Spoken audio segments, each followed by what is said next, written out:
శరద్ పవార్ కు ఎన్నికల సంఘం షాక్ ఇచ్చింది. అజిత్ పవార్ వర్గాన్ని అసలైన ఎన్సీపీగా ఈసీ గుర్తించింది. ఎన్సీపీ గడియారం సింబల్ ను అజిత్ వర్గానికి కేటాయిస్తూ కీలక నిర్ణయం తీసుకుంది.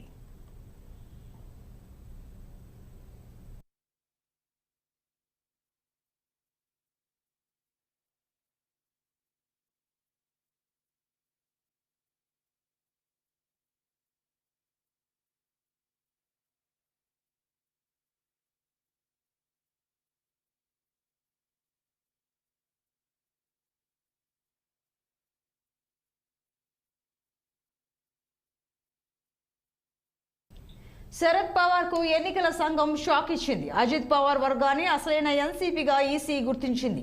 దీంతో ఎన్సీపీ గడియారం సింబల్ ను అజిత్ వర్గానికి కేటాయిస్తూ కీలక నిర్ణయం తీసుకుంది.